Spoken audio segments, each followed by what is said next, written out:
በስመ አብ ወወልድ ወመንፈስ ቅዱስ አሐዱ አምላክ አሜን። የአባቶቻችን አምላክ ቸርነት ባለቤት ቸሩ እግዚአብሔር ከዚህ ሰዓት ከዚህ ዕለት ያደረሰን ቅዱስ ስሙ የተመሰገነ ይሁን። እንዴት ሰነበታችሁ? ቸሩ መድኃኔዓለም ፈጣሪያችን አምላክ እንደመሆኑም በቤታችን ቅዱሳን ሁሉ መስቀል ዕፀ መስቀል ቤተ ክርስቲያን ስማቸው የከበረ የተመሰገነ ይሁን። እንኳን አደረሳችሁ። ቸሩ መድኃኔዓለም ጾሙን የበረከት የስርየት ኃጢአት ያደርግልን። ጾም ከገባ ስንገናኝ የመጀመሪያችን ነው። ዛሬ እንግዲህ እግዚአብሔር ፈቅዶ ሁለተኛ ሱባኤ ጨርሰናል። ከዚህ በኋላ አንድ 6 ሱባኤ ይኖረናል እንደ እግዚአብሔር ፈቃድ። ዛሬ ዕለተ ምኩራብ ነውና በቀደም ዓርብ በአጠቃላይ በዚህ በጾም ውስጥ ወቅታዊ ጉዳዮች ላይ እየተማርን ስለሆነ የበዓላቱን ነገር ስላላወሳነ በተለይ የአብይ ጾም ሳምንታትን ሰው በልማድ ዘወረደ ቅድስት ይላል። ምንድን ነው ቤተክርስቲያን ልትነግረን የምትፈልገው ነገር? ዘወረደ ስትል ምን ልትነግረን ነው? በዛ ሳምንት ምን እንድናስብ ነው? ቅድስት ብለን ስንል ምን እንድናስብ? ለምሳሌ ዘወረደ ብለን ስንል ዘወረደ ማለት በአማርኛ የወረደ ማለት ነው እና አልቦ ዘዐርገ ውስተ ሰማይ ዘእንበለ ዘወረደም ሰማይ፣ ከሰማይ ከወረደው በቀር ወደ ሰማይ የወጣ የለም ነው። ስለዚህ የአምላክ መውረድ ያቺ ሳምንት ላሉ አባቶቻችን ምስጢረ ሥጋዌ እንደዚያ ይነገርናል። ለእኛስ ትምህርቱ ምንድን ነው ከተባለ የትህትና ሳምንት ይባላል። ዘወረደ አምላክ በትህትና ወደኛ ስለወረደ ቅዱስ ዮሐንስ አፈወርቅ በቅዳሴ ይላል ኦ ትህትና ዘመጠነ ዘትሕትና። የጌታ ትህትና ስቅለቱ፣ ሕማሙ፣ ሞቱ ብቻ አይደለም፣ ሰው መሆኑ ራሱ ትልቅ ትህትና ነው። ትልቅ ትህትና ነውና ትህትናን የምናስብበት ሳምንት። ከዛ ቀጥሎ ቅድስት ነው። ቅድስት ብለን ስንል ጌታችን ጾም የጀመረበት ሳምንት ስለሆነ፣ ሁለተኛ ነገር ደግሞ ሰንበትን መቀደሱን፣ ሰማያት ምድርን ቀድሶ መፍጠሩን፣ የሰውን ልጅ መላእክትን ቀድሶ መፍጠሩን ማሰብ ነው። የዛ ሳምንት መልእክት ምንድን ነው? ቅድስት ብለን ስንል ኩኑ ቅዱሳነ ጌታችን በዘሌዋውያን በኋላም በቅዱስ ጴጥሮስ አንደኛ ጴጥሮስ 1:15 ላይ የጠራችሁ እርሱ ቅዱስ እንደሆነ እናንተ በሁለንተናችሁ ምን ሁኑ? ቅዱሳን ሁኑ። ደጋግሜ የምናገረው ነገር አለ። በዚህ ዘመን ቅድስና የተረሳ ነገር ይመስላል ለብዙዎቻችን። ማለት በቅዱሳን መንገድ መሄድ አይቻልም አይቻልም ብላችሁ ታስባላችሁ? ሰማዕታት በሄዱበት መንገድ መሄድ አይቻልም? ጻድቃን መነኮሳት ንጹሐን በሄዱበት መንገድ አይቻልም? ይቻላል እኮ። እኛ ትልቅ ልቅ የሚሉት አለ። ቅዱስ ጊዮርጊስ እኮ ሰው ነው አይደለም? ቅዱስ መርቆሬዎስ እኮ ሰው ነው። ልዩነቱ ምንድን ነው? እምነት ያለው ምግባር ያለው ዓላማ ያለው ይህ ዓለም ያላታለለው ቅዱስ ወጣት ነው እንጂ እኮ እነ ቅዱስ ጊዮርጊስ የሄዱበት መንገድ ለሁላችን ክፍት ነው እኮ። ለአንዱ የተዘጋ ለአንዱ የተከፈተ ክፍት ነው እኮ። የአባ እንጦንስ መንገድ ክፍት ነው። የአብርሃም የይስሐቅ የያዕቆብ መንገድ ክፍት ነው። ብቻ ግን ዓላማ፣ እምነት፣ በጎ ድካም፣ ጥረት፣ ልፋት ይፈልጋል እና የተቀደሰ ሕይወት መምራት እንደምንችል ቅዱሳን በሄዱበት ጎዳና መሄድ እንደምንችል የምናስብበት ሳምንት ነው። የዛሬው ደግሞ ምኩራብ ይላል። ምኩራብ ቤተ ጸሎት ነው። ምኩራብ ቤተ ትምህርት ነው። ሁለት ነገር ይነግረናል። አንደኛ ጌታችን በምኩራባቸው ገብቶ አስተማረ፣ ታምራት አደረገ፣ ድውያንን ፈወሰ። እምነት ላለው ሰው የጌታችንን ትምህርት የምናስብበት ሳምንት ናትች። ምን አስተማረ ጌታ? ምንድን ያስተማረ? ዛሬ 1000 ሰባኪ አለ። እንደው 100,000 ሊደርስ ይችላል እኮ ሰባኪውን ብንቆጥረው። እንደኔ ያለው ቢቆጠር እኮ 100,000 ሊደርስ ይችላል። ግን ይሄ ሁሉ 100,000 ጉንዳን ነው። ኧረ ጉንዳን ብዬ ከፍ አደረኩት። ጉንዳንማ ቁም ነገር አለው። ምስጥ እኔን ጨምሮ በዚህ ዘመን ቤተክርስቲያን አገልጋይ፣ ቄስ፣ ዲያቆን፣ ሰባኪ ምንባል ምስጥ ምንድን ነው? የሚጠቅመው ነገር አለው? እንደ ደህና ሰው ዛፉ ላይ ይገባል። ያገኘው ነገር ሁሉ መብላት አይደል? በዚህ ዘመን ሰባኪ በለን ዘማሪ በለን አገልጋይ በለን ስራችን ምንድን ነው? መብላት ብቻ። ደግሞ የምንበላ እየሰራን አይደል? ምስጥ እኮ እየሰራ አይደለም የሚበላ፣ ዝም ብሎ ብቻ ማውደም መብላት ብቻ እና 100,000 ምስጥ አለ ማለት ይቀላል። ምስጥ እና የጌታችን ትምህርት ምን እንደነበረ ብናስታውስ፣ አገልጋይ ምን ነበረ? ጌታችን ስለ ካህናት ጌታ በራሱም በቅዱሳን ማድሮ ያስተማረው ትምህርት ምን ነበረ? አንድ ሁለተኛ ነገር ይሄ ሳምንት የተአምራት ሳምንት ነው። ስለ ተአምራት ስናስብ በዚህ ዘመን ለምንድን ነው በአብዛኛው ሰዎች ጸበል ሂዶ ቶሎ የማይድኑት? ለምንድን ነው? በነገራችሁ ብዙ ጊዜ የታችሁ ከሆነ ጸበል ላይ ሂዶ በጣም ጊዜ ይወስድባቸዋል። ድሮ ሰው ጸበል ሂዶ በጥቂት ቀን ነው የሚድን። ለምንድን ነው? ይህን መመርመር ያስፈልገናል። ጸበሉ ተለውጦ ነው አይደለም። ቤተክርስቲያን ተለውጣ ነው አይደለም። እኛ ላይ ችግር አለ። ስለ ታምራት የምናስብበት ነው። ይሄ በአንድ ጎን ነው። በሁለተኛ ጎን የአይሁድ ምኩራብ ዛሬ ምኩራብ ብለን ስንል ዛሬ የአይሁድ ምኩራብ አለ መኖሩስ አለ። ቤተክርስቲያን ትጠቀምበታለች። እግዚአብሔር ያድርበታል አያድርበትም? ለምን ተለየው? አይሁድ ምኩራብ ቤተ መቅደስ ተሰጣቸው። አያያዙን አላወቁበትም፣ አበላሹት። ገብቶ መከራቸው እምቢ ያሉ መጀመሪያ በጅራፍ ኋላ ግን በጥጦስ አስባሲያኖስ መጥቶ አጠፋቸው። ስለዚህ እሱን ለማየት ዛሬ ምኩራብ ላይ በቅዱስ ዮሐንስ ወንጌል ምዕራፍ 2 ላይ ያለች አንዲት ኃይለ ቃል እናነሳ። ጌታችን በቅዱስ ዮሐንስ ወንጌል ዛሬ የተነበበው ምንባብ ምዕራፍ 2 ከቁጥር 11 ጀምሮ ስትመለከቱት ጌታችን ከቃና ዘገሊላ መልስ ከእመቤታችን ከድንግል ማርያምና ከደቀ መዛሙርቱ ጋር ወደ ቅፍርናሆም ሄዶ ነበር። ከቅፍርናሆም ተመልሶ ወደ ኢየሩሳሌም ሲመጣ ቤተ መቅደስ ላይ የማያውቁ ነው አይደለም፣ በሰውነቱ ስርዓት ነው። ሲመጣ አይቶ ቤተ መቅደስ ምን ሆኗል? ምኩራብ ምን ሆኗል? ገበያ ሆኗል። አሁን ይህን በነገራችሁ ላይ ሰው ገርም ዛሬ ገበያ የሌለው የከተማውን ተውት፣ ገበያ የሌለው ገዳም አለ።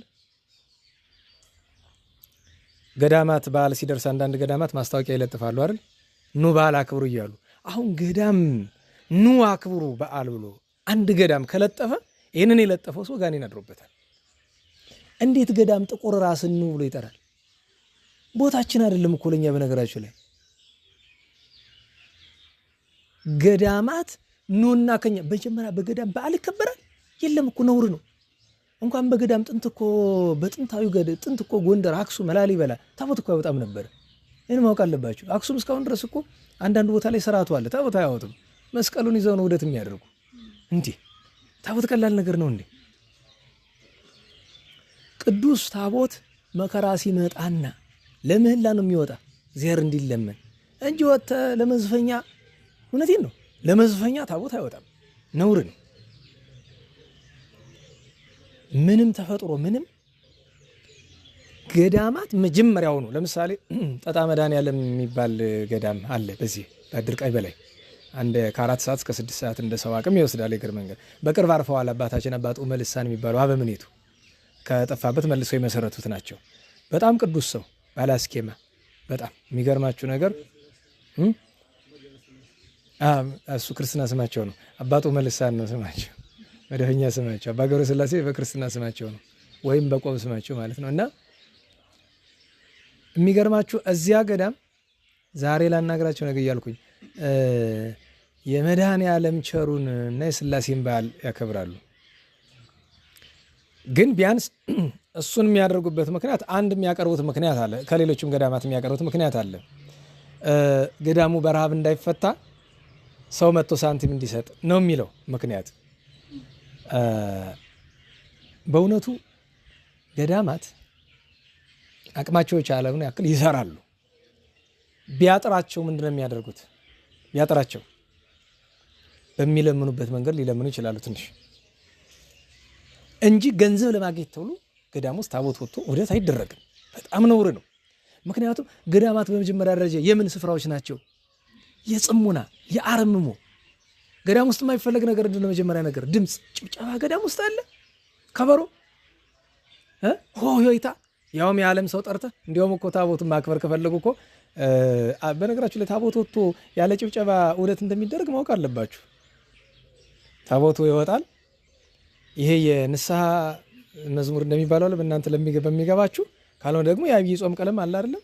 እንደዚህ አይነት ነገር እየተባለ እግዚአብሔር ከጭብጨባ ጋር ጉዳይ አለው እንዴ? አላጨበጨባችሁ ይቅር ይለኛል ብሎናል። ከበሮ ካልደበደባችሁ ይቅር ይለናል አላለምንም እኮ። እንድታውቁት የሚያስፈልገው ነገር ጥምቀት ብቻ አይደለም። ዛሬ የታቦት ዑደትም መዝናኛ ሆኗል። ሰው መጥቶ በመዝሙሩ ዘና ብሎ መሄድ ነው የሚፈልገው። እኔ በግልጽ ማንነጋገር ለምን ቢባል አማራጭ ስጡትና እስኪ በለሆሳስ በል ከበሮ አታጨብጭብ ብትሉት እሺ ይላችኋል ሰው። ምክንያቱም ያ ነው የሚያዝናናው። እሱንም እያስተዋልን አይደለም። እና እንዲያው ቤተ መቅደስና ምኩራብን ገበያ ያደረጉ እያልን ዛሬ እንኳን የከተማ ደብር ገዳማት እኮ ገበያ ናቸው። ለምን ገበያ ፍለጋ ነው ታቦት የሚያወጡ? ገበያ ፍለጋ ነው ክብረ በዓል የሚያከብሩ። ማስታወቂያ እየለጥፉ ኑ እኛ ጋር በዓል አክብሩ። እነ መንዳባ መድኃኔዓለም አሁን ደግሞ ሰሞኑን ዱር አንበሳዎች እንደዚያ ምናምን እኛ ጋር ነው አክብሩ። ሰውን ነው የሚፈልጉት አይደለም፣ ገንዘቡ ነው የሚፈልግ። ብንዋሸው ምን ያደርጋል? አባቶች ያልሰሩት ስርዓት። አሁን ዱራነ መሳዎች አቡነ ይምሐረነ ክርስቶስ ቢሰሟቸው ምን ሊሏቸው? አቡነ ይምሐረነ ክርስቶስ እንዲያድርጉ ብሏቸዋል። እና ቤተ ክርስቲያንማ ገበያ ሆነች ሲባል ሰው ሱቅ ምናምን ይመስለዋል። ገበያ ማለት ገንዘብ መለዋወጫ አይደል? ዛሬ ገንዘብ መለዋወጫ ያልሆነ የትኛው ቤተ ክርስቲያን? ከከፋው ከጉቦው ጀምሮ ማለት ነው። ከጉቦው ጀምሮ መሀል ሀገር ታውቃላችሁ፣ ጉቦ ካልተከፈለ በተአምር ነው። በነገራችሁ ላይ ድሮ ምንድን ነው የነበረው? ጉቦ ድሮም ነበር አይደል? ድሮም ነበረ፣ ግን ምንድን ነው ተደብቆ ከስንት አንድ አይደል? ለምሳሌ ከ30 አገልጋይ አንዱ ወይ ሁለቱ ነው በጉቦ። ዛሬ እኮ ያለ ጉቦ ተወዳድሮ የተቀጠረ ሰው ከተገኘ እንደ ተአምር የሚቆጠርበት ጊዜ ላይ ደርሰናል እኮ። ተአምር ድንቅ የሆነ እንደ ተአምር። እውነቴን ነው። እኔ እንደዚህ አይነት ዜና ብሰማ አደባባይ ወጥቼ በቃ ያለ ጉቦ በውድድር የተቀጠረ አገልጋይ፣ በተለይ መሀል ሀገር ነኝ ጋር እስከ ግማሽ ተበላሽቷል፣ ግማሽ ደህና ነው። እና ከአይሁድ ገበያ ይሄ አይከፋ? አይሁድ እኮ በቃ ገበያ ነው፣ ዝም ብሎ መሸጫ መለወጫ ብቻ ነው ነበረ። እና በእውነቱ በጣም በጣም ከባድ ጊዜ ስለሆነ እና ጌታችን ሲደርስ የገመድ ጅራፍ ሰራ ይላሉ አባቶቻችን። ወገብረ መቅሰፍተ ጥብጣቤ ዘሀብል ይላል። በገመድ ነው የሰራው። ለምን ቢባል ጅራፉን ሰዎችን አይደለም የሚመታበት፣ ሰዎችን ባንደበቱ ነው። በጅራፉ የሚመቱ አህያው በጉ ነው። ስለዚህ እንስሳቱ አልበደሉ፣ ሰዎችን ይዛቸው የገቡ እንጂ ጥፋቱ እንስሳቱ አይደለም። ለምሳሌ ሕፃናት ቤተክርስቲያን ውስጥ ገብተው ቢያጠፉ ጥፋት የወላጅ ነው። መቆጣጠር ማስተማር የእሱ ኃላፊነት ስለሆነ፣ ስለዚህ እንስሳቱን ነው መግረፍ የፈለገው።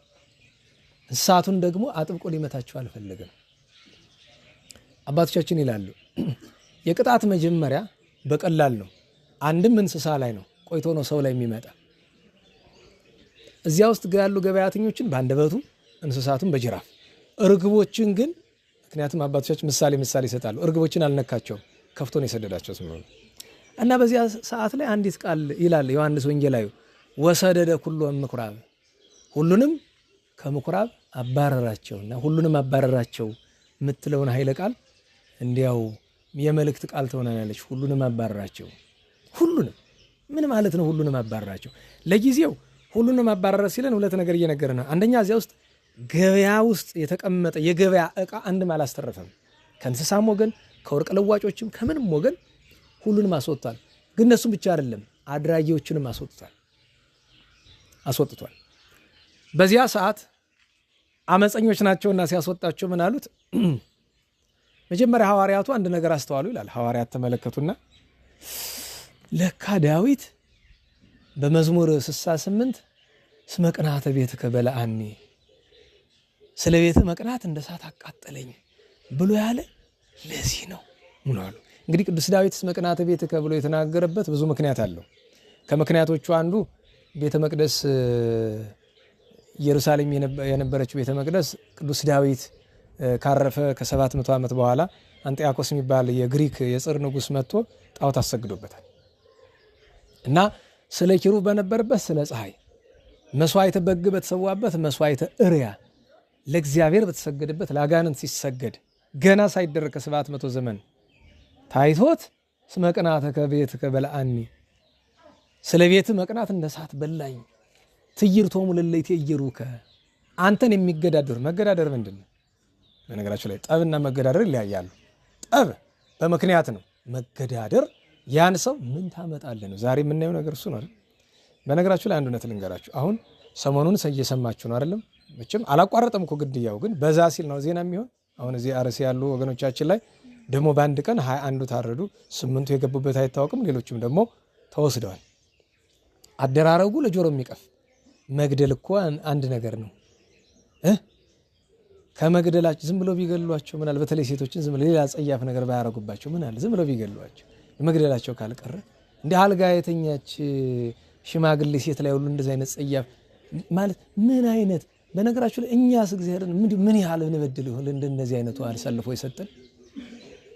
አንዱ ለተረዱ እዚች ቤተክርስቲያን እዚች ሀገር ላይ እየሆነ ላለው ነገር 99% በደሉ ያለ ቤተ መቅደስ ውስጥ ነው። መግለጽ ማነጋገር ህዝቡ በድሏል፣ ያው በድሏል፣ ሁላችንም በድለናል። የ99% ችግሩ ያለ ቤተ መቅደስ ውስጥ ነው። የሁሉ ግፍ ቤተ መቅደስ ውስጥ ያለ ነው እየበደለ የሚታረድ ህዝቡ ሰው መከረኛ እና እኔ ያን ጊዜ ነው እስመ ቅንዓተ ቤትከ እና አልዓዛር ሲታረዱ አልዓዛር ካህኑ ለጣዖት ስገድ አለ። አልሰግድም። የጣዖት መስዋዕት በላለሁ አልበላም አለ። ኮስተር ብሎ ሲናገረው ኋላ ምን አለ? አይ እንዲያውም አለው አንተ እኮ ጠንካራ ነህ በእምነትህ ጽዩፍ ነህ ደግሞ ከፈጣሪህ ከእግዚአብሔር ውጭ ሌላ አትወድም። እንግዲያው እንዲህ ያድርግልኝ አለው አንጥያኮስ። በል እሺ አንተ ለፈጣሪ ለእግዚአብሔር ስገድ ችግር የለውም፣ የበጉን መስዋዕት ብላ፣ ለህዝቡ ግን ያኛውን እንዲበሉ አድርግልኝ ብሏል። ተው እንጂ እግዚአብሔር እኮ እዚህ ያስቀመጠኝ ህዝብን ላሳስት አይደለም ልጠብቅ ነው። በጣም ስላናደደው እምቢ አልከው። ልጆቹን አምጡልኛል። 7 ወጣት ልጆች አሉት ለክህነት የደረሱ። የበኩሩን አምጣዋለ። ያልኩን ታደርጋለህ ወይስ ልግደለው አለው። እኔ ወለድኩት እንጂ እኮ እግዚአብሔር ነው እኔ አይደለም። እግዚአብሔርን በልጄ ለውጠዋለሁ አልለውጠውም፣ የፈቀድከውን አድርገዋለሁ። ከፊቱ ላይ አንገቱን ቆርጦ ጣለው። ሁለተኛውን አምጣዋለ። 7ቱንም ከፊቱ ላይ እየቆረጠ ጣላቸው። 7 ልጆቹን ፊቱ ላይ አንገታቸው። ኋላ የሚገርመው ነገር በዚህ እምቢ እንዳለ ሲያውቅ ሚስቱን አምጧት አለ። ሰሎሜ ትባላለች። በአንዳንድ መጽሐፍ መብክዩ ይላታል። እና አመጣት። እሷን ግን በሰይፍ አይደለም መገላት፣ የከፋ ነገር ነው ማመጣለሁ፣ የፈቀድከውን አድርጋለሁ። እንግዲህ አንጀቱ በልጆቹ ምክንያት እያረረ ነው። ከእግዚአብሔር ስለማይበልጥ ነው፣ ከሃይማኖት ስለማይበልጥ ነው እንጂ እያረረ ነው። ሚስቱን አመጡ። ትልቅ ብረት ምጣድ አስጥዶ እዚያ ላይ ሰም አለ አይደለም፣ ይሄ ጧፍ የሚሰራበት እሱን እዚያ ላይ አፈላው። እሷን በጧፍ ጠቀልላት። እነዚህ ላይ ወስዶ ነክሮ እሳት ውስጥ በቁማ እንደ ጧፍ ነዳለቀች እዚያው ላይ። ኋላ እሱም አንተንም እንደዚህ ነው ማረጋለሁ። አይ ሚስቴና ልጆች እንደ 3 አረጋቸው ያለራራሁኝ በኔ የፈቀድከው ነው እንደዚህ አድርጎ እሱንም ገደለው። ክህነት አባትነት ምን ማለት እንደሆነ እንዴ እችን እንኳን አስተምረው ክህነት ቢሰጧቸው ጥሩ ነበር። በዚህ ዘመን ለማንኛችንም እችን አስተምረው ቢሰጡን እንዴ ጥሩ ነበር። ስለ ሁለት ነገር ወይ ችለን እንድንቀበለው ወይ ክህነቱ ይቅርብን እንድንል ነበር። እስመ ቅንዓተ ቤትከ በልዐኒ ሲል ቅዱስ ዳዊት ምን ነበር? አልዓዛር በእሳት ሲቃጠል ሲነድ። ምክንያቱም ቤት የተባለ አልዓዛር ነው፣ የእግዚአብሔር ማደሪያ። ቅድም ቤተ መቅደስ ነው፣ አሁን ደግሞ አልዓዛር ነው። ያርጎ ጠብሶ ጨረሰው። ከዚያ እስራኤልን አባታቸው መምህራቸው እንደዛ ሲያደርግባቸው አዩና እናንተ ሳላቸው ዘር ብላሉት። መቃቢያ ናቸው አናመልክም ያንተን አሉት። 40 ሺህ እነዚያው ፈጃቸው አርዶ 40 ሺህን ባሪያ አድርጎ ወሰዳቸው። 40 ሺህ ግን ይሁዳ መቃቢ የሚባል ጎበዝ ተዋግቶ ይዟቸው ወጣ። በጊዜው ወንድ ተገኝቶ ይዟቸው ወጣ። ኋላ ግን እሱ መጨረሻ ሞተ። ሲሞት እጁን ከውጊያ በኋላ መጨረሻ ላይ ሲሞትባቸው ሊቀብሩት ፈልገው ሊገንዙት እጁና ሰይፉ አልላቀቃለ። ደም ደርቆ እጁ ላይ ማለት ነው። የሚገርማችሁ ነገር ሰው ሲበሳጭ ግፍ ሰው ላይ መጥፎ ነው። ግፍ ስላደረጉባቸው እነዚህ እስራኤላውያን መቃቢያን የደረሰባቸው ግፍ አይምሯቸውን በርዞ ስለነበረ ከብስጭታቸው የተነሳ 7 የጠላት ምርኮ አመጣው። 7ቱን አርደው በደማቸው እጁን አጥበው ነው ሰይፉን ከእጁ ያስለቀቁት፣ ከብሽቀታቸው የተነሳ ማለት ነው። እና አንዳንድ ጊዜ ግፍ ሲያረጉብን ነገ ተበቃይ ትውልድ እንደሚመጣ ይጠፋቸዋል። ሁሉም ነገር ይገለበጣል። ዛሬ ስልጣን የያዘው ነገ እንደሚለቅ እሱ ከነዘራዛርቱ ተሳዳጅ እንደሚሆን እንዴት እንደሚጠፋው አላውቅም። በነገራችሁ ላይ ሰምታችሁ ይሆናል አይደለም? ሰሞኑን ኢራን ላይ የተደረገ ያለው ጦርነት የኢራን መሪ ሌሊት ተገደለ። ዋናው መንፈሳዊ መሪ ባለው አያቶላ አሊ ኻሜኒ ተገደለ ሌሊት። ህግ የሌለበት ሀገር። አዎ እንግዲህ ዋናው ማለት ነው ፕሬዚዳንቱ አይደለም፣ ከፕሬዚዳንቱ በላይ የሆነው ዋናው መንፈሳዊ መሪ የሚባለው ማለት ነው። ለ30 ምናምን ዓመት ኢራንን የመራው ሰውየው ጥሩ ነው መጥፎ ነው አይደለም። ነገር ግን 2 ነገር ያሳየናል። አንደኛ ነገር አሜሪካና እስራኤል፣ እኔ በነገራችሁ ላይ አንዳንዱ ሰው እስራኤልና አሜሪካን ሲደግፍ ግራ ይገባኛል። እኔ አሜሪካ እስራኤል ይሁን ማንም ይሁን ዓለም ላይ ማንም ሊደገፍ እንኳን ሌላ ራሻ ኦርቶዶክስ ስለሆነች ልንደግፋት ይገባል ይላሉ። ነገ ድሉን ብታገኝ አጋድማ የምታርድና አንበው የራሻ ሰዎች ናቸው። በግልጽ ማንነጋገር አረመኔዎች ናቸው። በግልጽ ማንነጋገር ኦርቶዶክስ ነው ስለተባላለን ታው እባክህ። ሲጀመር በእምነት አንመሳሰልም። ሲጀመር የእነሱ ኦርቶዶክስና የኛ ኦርቶዶክስነት የተለያየ ነገር ነው እና ብዙ ሰው ደስታ ሞቷል። እንደዚህ ኢራን እንደዚህ የሆነችልን ተው። እግዚአብሔር ስራ ሲሰራ በሩቅ የሚያሳይ አንተ ጋር የሚመጣውን ነገር ነው። አሜሪካና እስራኤል ዛሬ የፈለጉበት ሀገር ሄደው እዛ ሄደው ደቡብ አሜሪካ ገብቶ ኒኮላስ ማዱሮን የቬንዙዌላ መሪ ከደጁ ከቤቱ ገብተው አስረው ወስደውን አሜሪካ ታስረውን ያለ የሀገር ፕሬዚዳንት ወስደው አስረውታል። አሁን ደግሞ የኢራኑን ገደሉ። እኔ ለምን አያቶላ አሊ ኻሜኒ ለምን ሞት አይደለም፣ አረመኔ ነው፣ እሱም አውቃለሁ፣ አረመኔ ነው። በነገራችሁ ላይ ዓለም ላይ ካሉት ሽብር ድርጅቶች ጀርባ ካሉት ሰዎች አንዱ እሱ ነው። ነገር ግን አነሰም በዛም ጓደኛ ሲታማ ለኔ ብለህ ስማ ነው። ይሄ ነገር ሲደረግ ነገ ተረኛ ሀገራት አሉ። ዩክሬን ነበረች አይደለም፣ አሁንም አለች እዛው መከራ ውስጥ ነው። ኢራን ናት አይደለም። ከዛ ቀጥሎ የሚጠበቁ ለዚህ ቀውስ ሁለት ሀገራት ነው ያሉት፣ ታይዋንና ቀጥሎ ደግሞ የኛዋ ናት ማልነግራችሁ። ያን ጊዜ የሀያላን መጋጠሚያ ሜዳ መሆን መጥፎ ነው። መነገራችሁ አሁን እርስ በርሳችን የምናደርገው ነገር ቀላል ነው። ግፉ የወንድም ስለሆነ ነው የሚያምን እንጂ ቀላል ነው። ግፉ የወንድም ሆኖ ነው የሚያምን። ያን ጊዜ ግን የውጭ ኃይል መጥቶ ፕሮክሲ ዋር ይባላል አይደል? የእጅ አዙር ጦርነት የሚባል ነገር አለ። ሱዳንን ተመልከቱ። ሱዳን ውስጥ ይሄ ሁሉ በየቀኑ ሲረግፍ የሚል በነገራችሁ ላይ በአንድ ቀን እስከ 6 ሰው ይገደላል እኮ ሱዳን ውስጥ። በጦርነት አይደለም፣ ዝም ብሎ ህዝቡን በተለይ ክርስቲያኑን እየመረጡ ይወድ። ምክንያቱም በጦርነት ሰበብ አገኙት፣ ሲያርዱት ነው የሚሉት። የፕሮቴስታንት ክርስቲያን ያለ ዛከ ሲያርዱት ነው የሚሉት። የሚገርማችሁ ነገር ጀነራል ሄሜቲ የሚባል አለ። ይሄኛው እሱ ነው እንደዚህ የሚያደርግ። ደግሞ ጀነራል ሄሜቲን ማን ነው የሚረዳው? ይሄኞቹ። እኛ ብቻ እኮ አይደለም መስዋዕት ሀገርም አልፈን ደግሞ እኮ ክርስቲያን እያሳረድን ያለን እና ከባዱ ነገር እዚህ ዓለም ላይ ህግ የለም። አስቡት፣ ያን የሚያክል በሚሊዮን የሚቆጠር ወታደር ያላት ኢራን፣ ያንን ሁሉ የሚመራ አያቶላህ አሊ ኻሜኒ ጦርነቱ በጀመረ በሁለተኛው በሶስተኛው ቀን የተገደለው አለቀ። እንግዲህ ዋናው መሪ አስቡት። እና ሰው አልገባንም። ለኛ ጥላ የሚሆንን እግዚአብሔር ብቻ ነው። ቀጥሎ መልካም ወንድማማችነት ብቻ ነው፣ ሌላ ነገር የለም ጥላ የሚሆን። እና እስራኤላውያን መቃብያን ያ ነገር ሲደርስባቸው ለኛ ትምህርት እንዲሆን ነበረ። ቅዱስ ጳውሎስ እንደነገረን ሁሉ ነገር ለኛ ተግሳጽ ነው። አልገባንም። እና እግዚአብሔር እስራኤልን ታግሶ ከዚያ በመጨረሻ ወርዶ ራሱ በአካል አስተምሮ አልሰሙ ሲሉት ጅራፍ አሳይቷቸው ቃቶ ተዋቸው። እንስሳቱን መጥቶ ቃቶ ተዋቸው። አልገባቸውም ጅራፉ።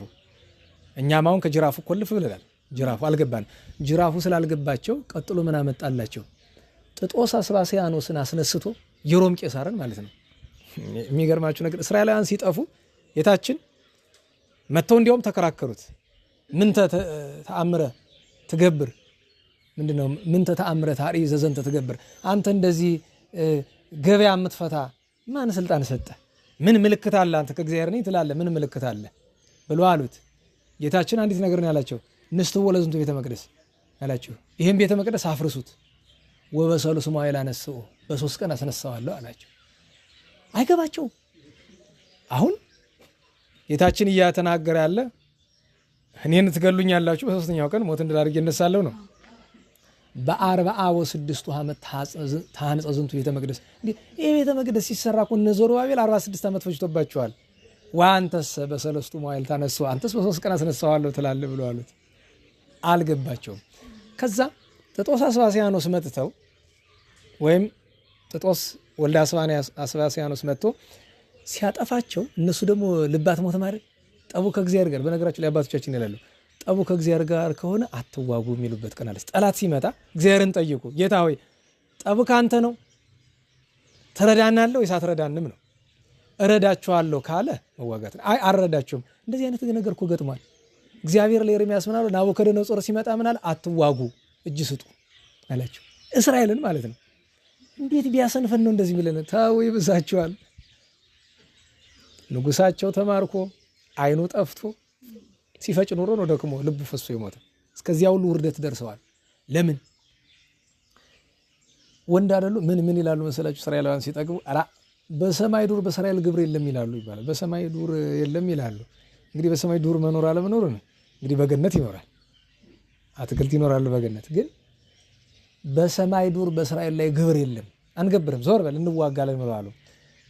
የሮሙ ቄሳር ንጉሱ መጥቶ ምን አደረገ? ኢየሩሳሌምን መላዋን ከቧት ቁጭ።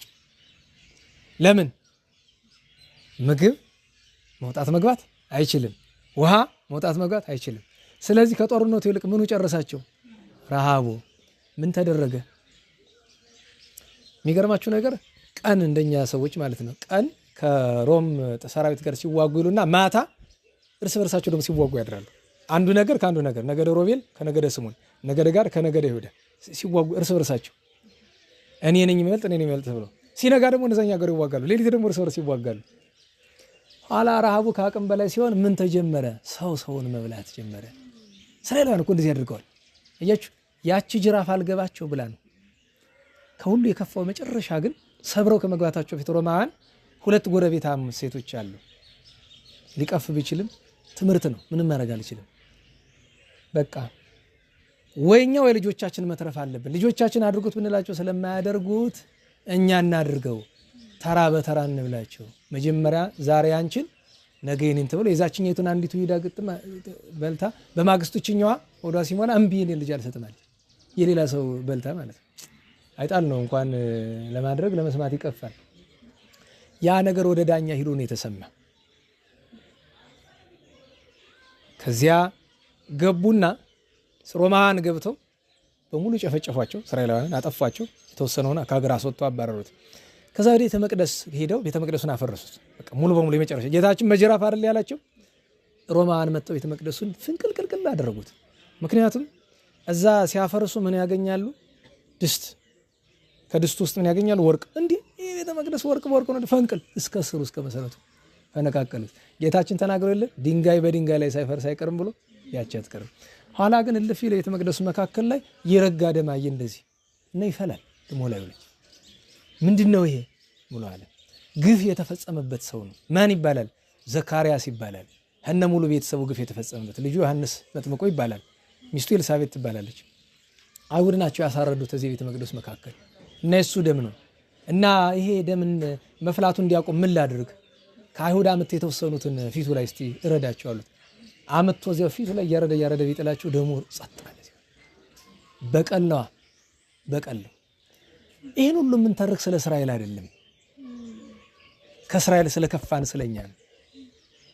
ለዚያ ነው ወሰደደ ኩሉ እምኩራብ፣ ሁሉንም ከምኩራብ ለጊዜው በጅራፍ ነው፣ ለፍጻሜው ግን በሞት አሳደዳቸው። ታውቃላችሁ እስራኤል ድጋሚ እስከምትመሰረት ድረስ ከሀገራቸው ተባረው 1900 ዓመት ቆይተዋል።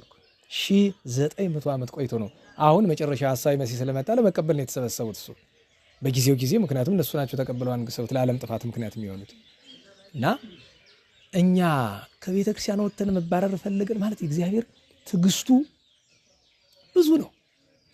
ግን እግዚአብሔር ለቸርነቱ ወሰን አለው፣ ለትዕግስቱ ወሰን አለው አንልም። ግን የቸርነቱ ጊዜ አልፎ የፍርዱ ጊዜ ይመጣል እና እንዲያው እኔ ለእናንተ ነግሬ መፍትሄ ሊመጣ አይደለም። እንዲያው ምናልባት ይሄ የምናገረው የሚቀረጸው አንድ እንዲያው አይምሮ ያለ ሰው ሰምቶ እንዲያው እንዲህ ነውን አረ እንዲያው ብሎ ሁላችን ከራሳችን መፍትሄ ብንጀምርና እንዳልኳችሁ ሁላችን እንዘን፣ ለራሳችን እንዘን፣ ቀጥሎ ለሀገራችን እንዘን፣ ለቤተክርስቲያን። ግን መፍትሄ የሚመጣበት ብቸኛው መንገድ ቤተ መቅደሱ ሲጸዳ ብቻ ነው። ከቶውኑ መቼም መፍትሄ ይመጣል። እየባሰ እየከፋ ነው የሚሄድ። ምክንያቱም ቤተክርስቲያን የአረመኔ መጫወቻ ሆናለች። መጽሐፍ ብሏል። ኢሳይያስ የተናገረው ጌታችን ዛሬ ያለ የተናገረው ቤቴስ ቤተ ጸሎት ይሰማኝ፣ ቤቴ የጸሎት የልመና አንትሙስ ረሰይክምዎ በአጥፈያት ወሰረክት፣ እናንተ የሽፍታ የወንበዴ የሌባ ዋሻ አድርጋችሁ ትላል። ዛሬ በቤታችን እንዳለው ሌብነት ሌላም ሀገር የለ። የከፋ ሌብነት፣ የከፋ በጣም ነውር እና ዳኔ ዓለም ጅራፍህን ይዘና አንለው ነገር ጭንቅ ሆነ። ደሞ አባቶቻችን ባለፈው ምን አሉን? ነነዌ ሊገባ ሲል መላያዙ የሚል መልእክት አስተላልፈን ነበር አይደል? አባቶቻችን ሲሉን ግን አደራ አሉ፣ ጅራፍ አትለምኑ፣ ቁጣውን አትለምኑ። እንዲሁ በጣም ቢመራችሁ ቸርነት ነው መለመን እንጂ እግዚአብሔርን ፍርድ አትለምኑት፣ ጥሩ አይሆንም። ለምን አንድ ጊዜም ገጥሞናል። ፍርድ ሲለመን አባቶቻችን መጥተው ኧረ ተው ፍርድ አትለምኑ፣ በሁለት ምክንያት። አንደኛ እናንተስ ንጹሕ ሆናችሁ ነው ወይ ፍርድ የምትለምኑ? ሁለተኛ ነገር ፍርድ ሲመጣሽ እናንተን እሺ እግዚአብሔር ተዋችሁ እንበል፣ ጅራፉ ሄዶ የሚያርፈው እኮ መጀመሪያ የኔ ከምትሏቸው ሰዎች ላይ ነው እና ትችሉታላችሁ፣ ሀዘኑ መሸከም ይቻላችኋል ብለው የተቆጡበትን ዘመን አስታውሳለሁ። እና እግዚአብሔር የሚለመን ቸርነት ብቻ ነው። አንዳንድ ጊዜ በጣም ንድድ ሲልም በሀገር ላይ አይደለም ፍርድ እንኳን ከተለመነ ጥቂት ሰዎች አሉ አይደለም ሆን ብሎ ቤተክርስቲያኗን ሊያጠፋት የሚሞክሩ ሰዎች አለ። ከዳዊት መዝሙር 108 ይደገማል። መዝሙር 108ን ተመልከቱት። እዚሁ የተጸመመኒ ስለቴ ልመናዬን ቸል አትበለኝ እና ቀጥሎ ያለውን ኃይለ ቃል እኔ ጥቂት ኃይለ ቃል ልበልላችሁ ማጠቃለያም ይሆንናል። ቅዱስ ዳዊት አቤቱ ልመናዬን ቸል አትበለኝ ካለ በኋላ እንዲያው ለአንዳንድ ሰዎች እንዲህ ያለ ነገር ማለት ቤተክርስቲያንን ከመጠን በላይ ስለበደሏት እንደዚህ ያለ ልመና አስፈላጊ ይሆናል።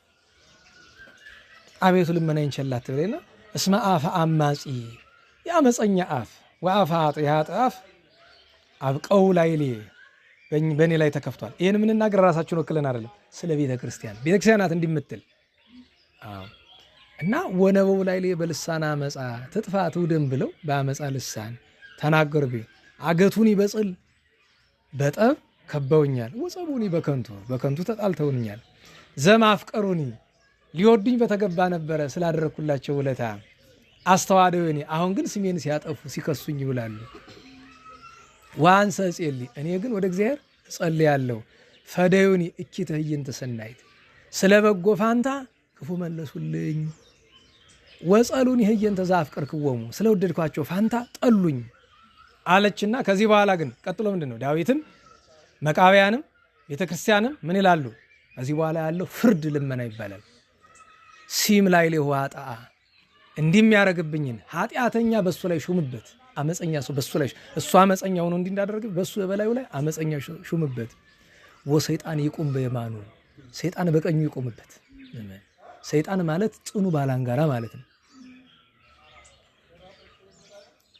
ወሶቤ ይተዋቀስ ይጻተ መዊኦ ፍርድ ቤት ልከራከረ ቢል ተረትብቶ ይወጣ።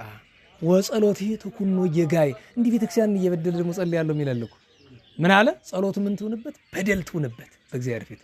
በነገራችሁ ላይ አንዳንድ ልጅ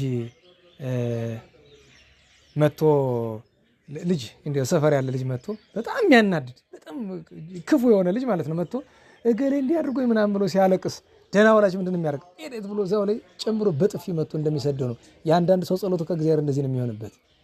አዎ የፈለገውን ነውር ሲሰራ ቆይቶ ወደ እግዚአብሔር ሲመጣ ጥፊ ነው የሚጠብቀው። ለዛ ነው ምን አለው? ወጸሎት የተኮኖ የጋዬ ወይ ኩና ሟይሊሁ ዳጣል እድሜው ይጠር አለ። እድሜው ይጠር እኮ ነው የሚለው። በጥሬ አማርኛ ብትተረጉሙት የዘመኖቹ ቁጥር ይጠሩ ነው አይደል? ትንሽ ይሆኑ ነው። ግን በእኛ አማርኛ በጥሩ በዚህ በባህል አማርኛ ምንድን ነው? እድሜው ይጠር አለ ቅዱስ ዳዊት። ወሲመት ወይ ይንሳ ባይድ ሹመቱን ሌላ ይወሰድበት። እንዲህ እያለ ይቀጥላል ብዙ እና ምናልባት ቢከፋ እንኳን እንዲህ ያለ ጸሎት ሊደረግ ይችላል። ለዛውም በሀገር በወገን ላይ ሳይሆን በጣም የከፋ ነገር በሚያደርገው ላይ ነው። እና በእውነቱ እንግዲህ እኛ ከቤተ መቅደስ ከቤተ እግዚአብሔር ከደጁ እንዳንሳደድ መጠንቀቅ የኛ ኃላፊነት ነው። ቢያንስ ከዚህ በኋላ አባቶቻችን ብለዋል እኮ መፍትሄ ማምጣት አትችሉ ይሆናል፣ ግን ከደጁ አትለዩ። 1 ምሕረት ለምኑ። 2 የቤተ መቅደስ የቤተ እግዚአብሔርን ጥፋት አታሳየን በሉ። ሆናል አይቀርም፣ ማይቀር ነገር ነው፣ አይቀርም። ምክንያቱም ያንን ብሏቸው ኤርሚያስ ባሮክና አቤሜሌክ እንባቆም እችን እሺ ብለው ሲጸልዩ ሌላው በሙሉ ዞር በል ደግሞ ቤተ መቅደስ ይጠፋል ይለናል ብለው አሉት። ቀኗ ስትደርስ ባሮክ አቤሜሌክ እንባቆም ተረፉ፣ ቤተ መቅደስም ጠፍቷል። ግን ሰዎች በነገራችሁ ላይ የማዝነው ነገር እንደዚህ ብላችሁ ስትናገሩ ይሄ ቤታችን ያለው ሸቃጩ ቤተክርስቲያን ብትጠፋ ምኑን አትለሱ፣ ሌላ የተሻለ ስራ ካለ ምን ችግር? ምክንያቱም የስራ ቦታ እኮ ናት አይደለም አይደል? መስሪያ ቤት እኮ ናት አይደል? ዛሬ ኢቭን ክፉም ባይሆኑ እንኳን ሌባ ምናምን ባይሆኑ እንኳን አብዛኞቹ ቤተክርስቲያን ምንድን ናት? መስሪያ ቤት ተቀጥረው የሚሰሩባት ደሞዝ የሚያገኙባት ምንም ብትሆን የማይጨንቃቸው። እጽዋት ተቆረጠ፣ ስርዓት ተበላሸ፣ እግዚአብሔር ተበደለ። እኔ ያሳዝናል። ብቻ መድኃኔዓለም እኛን ከሚጠፉት ከሚወጡት አያድርገን። ወሰደደ ኩሎ ነው፣ ሁሉን አሳደደ፣ ሁሉን አባረረና ከሚያሳድዳቸው አያድርገን መድኃኔዓለም። የበዓሉን ነገር እናውሳና እንጨርስ። አቡነ አብየ እግዚእ እናስቀድም። አንድ ተአምራቸውን በሳቸው ስም ስለሆነ የተሰበሰብነ አባታችን አብየ እግዚእ ከገዳማቸው ተነስተው የአቡነ ተክለ ሃይማኖትን ያን ጊዜ አቡነ ተክለ ሃይማኖት አልፈው ነበረ፣ ገና አዲስ ነበረና መቃብራቸውን ለመሳለም ገዳማቸውን እጅ ለመንሳት አቡነ ተክለ ሃይማኖት የብዙ ቅዱሳን አባት ናቸውና ለመሳለም በእርግጥ በአንድ ዘመን የነበሩ ግን ካረፉ በኋላ ሲሄዱ በጎጃም አካባቢ ሲያልፉ አጋጣሚ ሽፍቶች ያገኟቸዋል። 3 ሽፍቶች ናቸውና እንደሌላው ሰው ደብድበው ሊቀሟቸው ፈለጉ። ግን ግርማቸውን አይተው ፈሯቸውና አይ ይህንን መነኩሴ ከምንደበድበው ዝም ብለን በጠባይ እንጠይቀው ተብሎ አንተ መነኩሴ የለበስከው ልብስ አምጣ አሏቸው።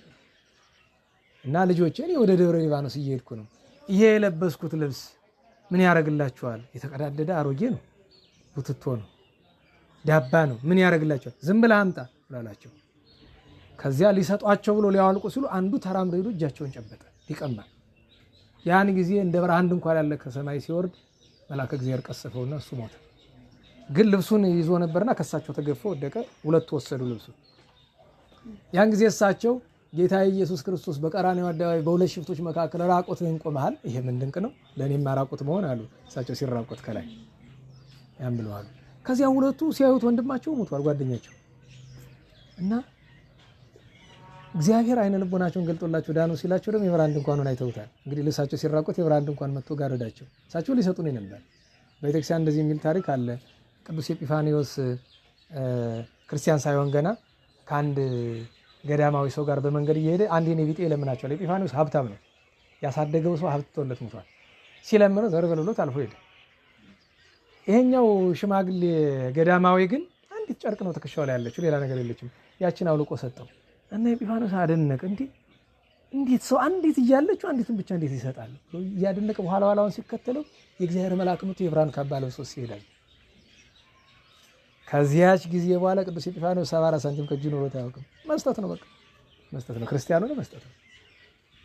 ከዚያ ሁለቱ የቀሩት ሄደው እባክህ ልብስህንም ውሰድ፣ እኛንም ይቅር በለን፣ ካህን ነህ እንደምናይ መስቀል አለ፣ ንስሐ ስጠን፣ የሞተውንም አስነሳልን እባክህ ብለዋል። ጸሎት አድርገው አቡነ አብየ ጊዜ የሞተውን አስነስተው እነሱንም አስተምረው እዚያው ጊዜ ወስደው አስተምረው ንስሐቸውን ሲጨርሱ አመንኩሰው ወደ ገዳም አስገብቷቸው ደብረ ሊባኖስ ሂደዋል። ደብረ ሊባኖስ እንግዲህ የተደረገ ታምር አለ። ሌላ ጊዜ ይቆየን። እግዚአብሔር የጻድቁን በረከት ያሳድርብን። ዛሬ የፋርስ ነገራችሁ ላይ የዛሬው ዜናና የወቅታዊው ዜናና የዕለቱ በዓል ይገጥማል። የዛሬው በዓል የፋርስ ሰማዕታት ዓመታዊ በዓላቸው ነው። በፋርስ የተሰዉ እነ ቅዱስ ጊዮርጊስን ጨምሮ እነ ቅዱስ ያዕቆብ ዘግሙድን ጨምሮ እነ ቅዱስ መርምህናምን ጨምሮ በፋርስ የተሰዉ ዛሬ ፍልሰታቸው ነው ሁሉ። ፋርስ ማለት ኢራን አይደለች? አዎ። ዛሬ ደግሞ ኢራን እየነደደች ነው። በነገራችን ላይ የሚያሳዝነው ነገር ከሰውየው ከጠቅላይ መንፈሳዊ መሪው ሞት ይልቅ ከተተኮቱ ሚሳኤሎች አንዱ ትምህርት ቤት ላይ ነው ያረፈ ኢራን ውስጥ እና ከ40 እስከ 50 የሚገመቱ ህፃናትና አስተማሪዎቻቸው ሞተዋል። ለዚህ አሁን ይሄ ዜና አይደለም። ጋዛ ላይ ምናምን እያለ የሚያወራ አሁን እዚህ ላይ ህፃን ተገደሉ ብሎ እንኳን ዜና መስራት የሚፈልግ ብዙ አይደለም። ምን በደሉ? ምን ይላሉ? እንትን መስሎን የወድ ወታደራዊ ካምፕ መስሎን ነው የሚባል ቅርታም የለውም እኮ። ግን የነዚህ ህፃናት ደም በነገራቸው ላይ የእስላም ልጅ ሆነ የክርስቲያን ሆነ የአረመኔ ልጅ ሆነ ህፃን ነው። መራራት ያስፈልጋል። ህፃን ነው። እዚህ በፊት ነግሬያችኋለሁ አይደል? አንድ ስፍራ አንድ ገዳም አንድ ቅን ሰው ከጓደኛው ጋር እረኝነት፣ ሩቅ ዘመን አይደለም ቅርብ ጊዜ ነው። እረኝነት ከብታቸውን ይዞ ሲሉ ቅኖች ናቸው፣ ይጸልያሉ፣ ምን ይላሉ። ሁለት ወንድማማች እረኞች ናቸው እና ተራራ ላይ ሙሉ አለት አለ እና ሲደርሱ አለቱ ሲከፈት አዩት እንደ በር ግራና ቀኝ። አንተ ምንድነው ጉዱን እንየው ብሎ ሲገቡ በኋላቸው ተዘጋባቸው። ቢገቡ ዓለም ሌላ ዓለም የቅዱሳን ዓለም ማለት ነው። ከስውራን ሄደው ገብተው ከዚያ አንዱ ውጣ ሌላ ጊዜ ትመጣለህ ተብሎ ተመልሶ ወጣ። አንዱ ቀረበ ዘው ዛሬም አለ ብሎኛል። በእድሜ ትልቅ አርጅቶ ይሆናል እንጂ አላሉ ሰውዬ። ቦታውን አልነገራቸውም እዚህ ነው እዚያ ነው ብዬ መቼም ይሄንንም ራሱ መናገሬ ድፍረት ነው። እና ኋላ እሱ ከተናገራቸው ነገሮች አንዱ ምንድነው ይባላል። ይሄ እሱ እኔ ያላገኘሁትን በአካል ያገኘው ሌላ ሰው ነው። ሲገባም ሲወጣም አንድ ነገር አይቷል። ከዚያው ከአለቱ በታች እንደዚህ ማቋቻ የሚመስል ትልቅ ነገር አለ። እነዛ ከአለቱ ላይ ደም ነው የሚንጠባጠብ። ምንድን ነው ይሄ ብሎ ሲሉ የህፃናት በዓለም የሚፈሰው የህፃናት ደም ነው እና ሲያየው ከከንፈሩ ድረስ ትንሽ ቀርቶታል። ይሄ ከከንፈሩ የደረሰ ቀን ነው ጥፋት የሚመጣ በህፃናቱ ምክንያት። ከሚገደለው ሰው በላይ በጣም ትልቁ ግፍ የህፃናት ነው። አሁን ጋዛ ብትሄዱ መቼም እኔ የጋዛ ልጅ ሙስሊም ሆነ አልሆነ እኔ ምን አገባኝ? ህፃናት ናቸው፣ ለምን አይታዘንላቸውም? ሐማስ ነው እንዲያደረጋቸው ምናምን ፔሎ ነው። እሱን ተው። መጀመሪያ የሚቀድመው ነገር ህፃናቱ ለምን ይክድ? ጦርነት ከሆነ የፈለጉ እስራኤልና ፍልስጤም ከሆነ የሚዋጉ ህፃናቱን ምን በደሉ? ባለን ዳታ ከ15000 እስከ 25000 የሚደርስ ህፃን እዛ ቆሞቷል። በሺዎች የሚቆጠሩ እንግዲህ በጥቂት ዓመታት ውስጥ ማለት ነው። እና እንዲያው ከባድ ነው እና ለሁሉም በፋርስ በኢራን በአሁኗ ኢራን የተገደሉ ሰማዕታትን ዛሬ አባታችን ቅዱስ ማሩና የሚባል በቁስጥንጥንያ ሀገር የነበረ ደግ ጻድቅ ኤጲስቆጶስ ሄዶ ያፈለሰበት ነው። የሰማዕታቱን አጽም ለማፍለስ ፈቃድ እግዚአብሔር ሲሆን ጻድቁ ቴዎዶሲዎስ ሂድና አለው ከሳቦር ከፋርሱ ንጉሥ ሰላምታ አቅርበህ አማ ሰጥተህ ከዚህ በኋላ ጠብ ይቅርብን፣ አንዋጋ። እንግዲህ ፋርስና ሮም ጠበኞች አይደሉ? እስቲ ይቅርብን፣ ሰው ጨርሰን አዋግተን ምን ያደርግልናል? እንታረቅ ብለህ ሂድ አስታርቅ፣ እርቅ አድርግ ብሎ ነው የላከው። አባ ማሩና ግን ሌላ ሀሳብ ይዞ ይሄዳል። ለምን? በፋርስ በጣም ብዙ ክርስቲያን ተገድሎ ነበረ። ሄዶ ለንጉሱ አማውን አቀረበ። እንዲሁ ሲያው ግርማ ያለው አባ ማሩና አንተንስ ወድጄሃለሁ አላ ሳቦር አረመኔ እኮ ነው ፀሐይ የሚያመልክ አንተን ወድጄሃለሁ፣ አቤቴ መንግስቴን የምትቀመጥ አለው። አስቀመጠው። ወዲያውኑ አባ ማሩና ከዚያ ጸሎት እያደረገ እያለ አንድ ነገር ያያል። የንጉሱ ሴት ልጅ ጋኔን አድሮባት በቃ ስትጨው ስትለፈልፍ አስቀድለም እና ሄዶ ልጅ ምኑን አለው ንጉሱ እንደዚሁና የሚያድናት ጠፍቶ አይ መንፈስ ቅዱስ እንጂ ያድናታል ብሎ ወስዶ ጸሎት አድርጎ ከቅባ ቀንዲል ቀብቶ በእጁ ያዘው ነበረ እና እሱን በዚህ አድርጎ አዳናት። ገረመው፣ ደስ አለው። ምን ላድርግልህ እንዲህ ምን ልስጥህ አለው። በፋርስ የተገደሉ ሰማዕታትን አጽም በሙሉ ስጠኝ እና ቤተክርስቲያን ልስራላችሁ እዚሁ አለ። እዛው ፋርስ ውስጥ ኢራን ውስጥ ማለት ነው። ፈቅጄልሃለሁ። ያንን ሰብስቦ በዚህች ቀን ቅዳሴያቸውን አከበረ። በዚያችው ቀን ማለት ዕለቱን ሳይሆን ከዓመታት በኋላ ጌታችንን ለምኖ በዚህች ቀን አሳርፈኝ አለ። ዛሬ ባፈለሰበትና ቅዳሴ ቤታቸውን ባከበረበት ቀን አርፎ ተቀብሯል። እንግዲህ የፋርስ ሰማዕታትን የኢትዮጵያ ሰማዕታትን ክርስቲያን ስለሆኑ አይደል? ሰማዕታት እኮ ናቸው፣ ክቡራን ቅዱሳን ናቸው እኮ የሚገደሉ ክርስቲያኖች። ግፉ ቢያሳዝነንም ቅዱሳን ናቸው። በረከታቸውን እግዚአብሔር ያሳድርብን። አቡነ አቢብ አባ ቡላ ዛሬ ሰማዕትነት በዓላቸውን ወደፊት እናገኛቸው ይሆናል። እግዚአብሔር አምላካችን ስማቸውን ከጠራንም ካልጠራናቸውም ቅዱሳን በረከት ጸጋ በረከት ያሳድርብን። ሀገራችን ቤተክርስቲያንን ከክፉ ይሰውርልን። አባቶቻችን የሚሉት ነገር አላቸው አይደለም? ከዕለት እኪት ድሮም ብያቸዋለሁ። ከክፉ ይትውለት፣ ከዘመነ መንሱት፣ ከፈተና ዘመን፣ ከግራ ቁመት ሁሩምን የርጉማን ከመባል ከገሃነመ እሳት መድኃኔዓለም ይሰውረን። ይሄ ነው ትልቁ ነገር። አባቶቻችን ያቆዩን። ስብሐት ለእግዚአብሔር ልዑል ወለወላዲቱ ድንግል ወለመስቀሉ ክቡር ዕፀ ሣህል አሜን